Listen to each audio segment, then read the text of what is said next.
Hello and welcome to Friendship and Joy with me, Karin. You are looking at a brand new grandmother. I'm gonna do my best not to gush about our little grandson for this whole episode, but he is now 5 days old. His name is Miles, and I might be biased, but I have to say he is the cutest little grandson anybody could ever have. Sorry if I offend anybody, but I think I have the cutest grandson.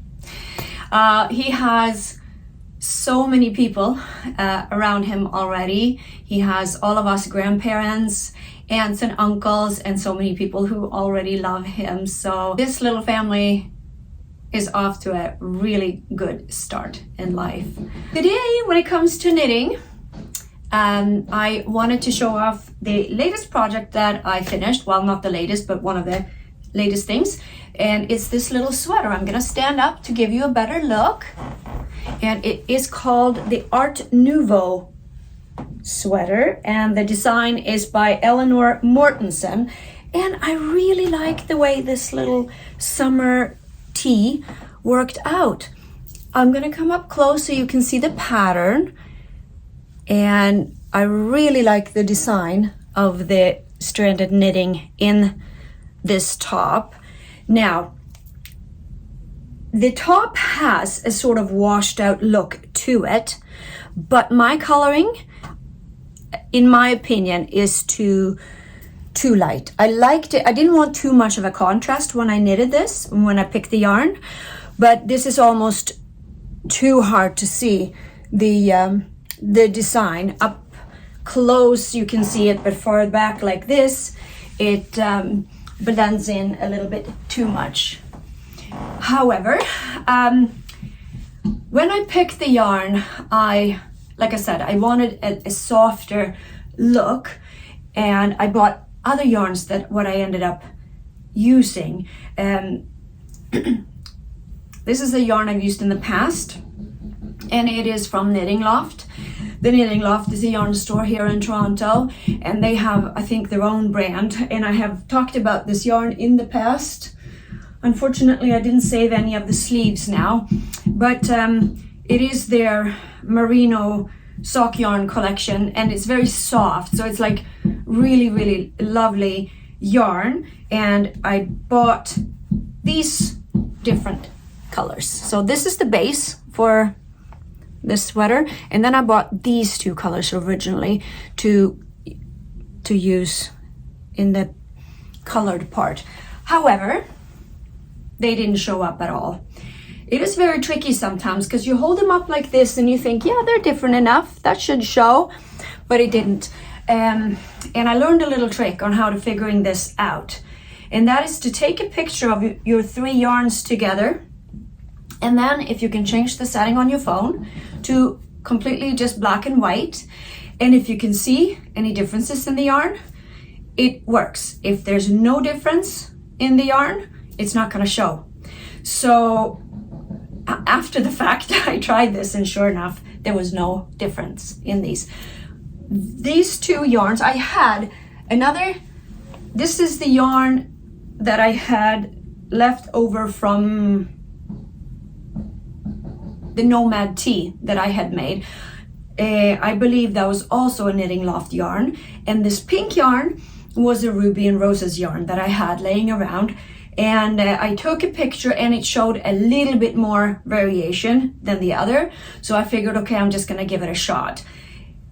I like the sweater so much that I'm definitely gonna knit another one, and I'm gonna think about this and hold up the yarn in the store to see if I can actually see a contrast when I turn it to black and white, because this is such a beautiful pattern. I want it to show up a little bit better, but I'm still very, very pleased with how this sweater turned out. So that you can, if you're interested in this, it comes in so many different sizes, and it was a good written pattern, well written, easy to understand. Lots of different sizes, lots of options, and not too complicated. If you're familiar with yoke style sweater, if you're familiar with stranded color work, there was nothing out of the ordinary in this. This is the picture of it, and how you can see her colors are a little bit more contrasted. And I will definitely make another one like this. You can find, again, the pattern on Ravelry, but you could also just maybe Google the designer, Elenor Mortensen, and you'll probably get this. It's called Art Nouveau Sweater. Can highly recommend. Before I finish this, I did finish this shawl that was supposed to be my forever project. I have to say that Stephen West's, this shawl is called Winter Lights. You can't pace yourself. It's so well written. It is fun and it is easy. I can highly recommend, if you want to try a crescent shawl, go for it. I called mine Summer Lights because I picked such summery colors. But look at that design. It is actually very easy. Even though it's so intricate and you look, oh my God, that's too much, I can't do that. This is not hard to do. There was a lot of just plain stockinette stitching. And this is a great shawl that you can wear overnight, or just when you sit on a cold day and you want to be a little bit warm and cozy, wrap it around your shoulders and you're good to go. What can I say about this one other than the honeycomb stitch is just a slip stitch variation. Not difficult at all to do, very easily explained. The scalloped pattern at the bottom is just created by doing yarn overs and knitting two together, so you kind of get that sort of shape in and out. And it was just slip stitches. There was a little bit, these rounded parts here, I have to say, these parts were sort of created by tuck stitching. Not hard to do either. You basically, in order to, with this yellow yarn, after you've done 6 rows of plain stockinette with this purple, when you switch to the yellow, every 6 stitch you knit in a few rows down, 6 rows down even, and then you kind of you just go down and knit in that stitch, but 6 rows down, and you kind of create that little bubble.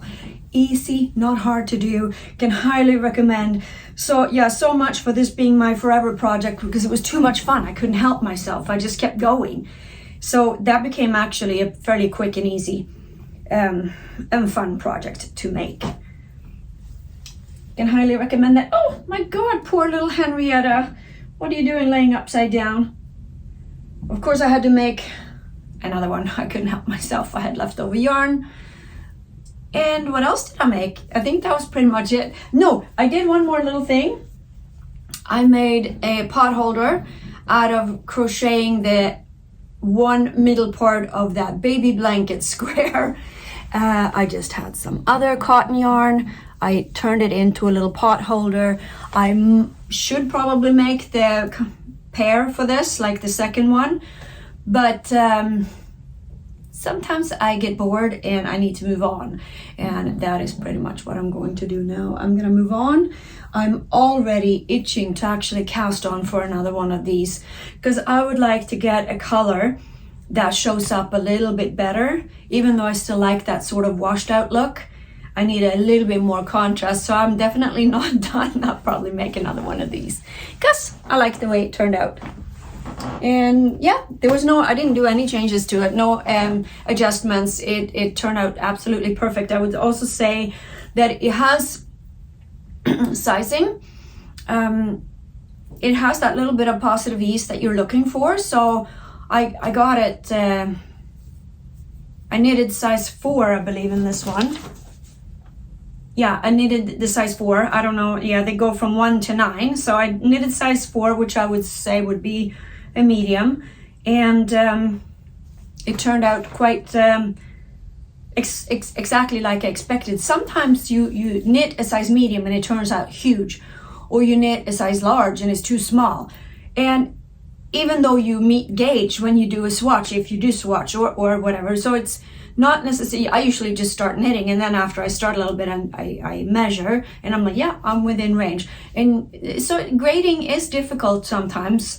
Certain patterns have better grading, and I would say that this little summer tee is definitely a really good grading. So yeah, can highly recommend it if you want to give it a try. And I don't have that much more for you today, but I have to say, until next time, happy knitting. Take care. Bye.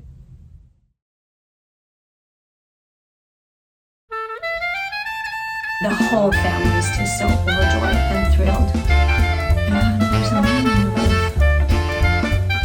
typical. Our neighbors is having the roof redone. Gonna be there the whole time? Oh God, I'm so distracted. Let's try this again, shall we? Where was I?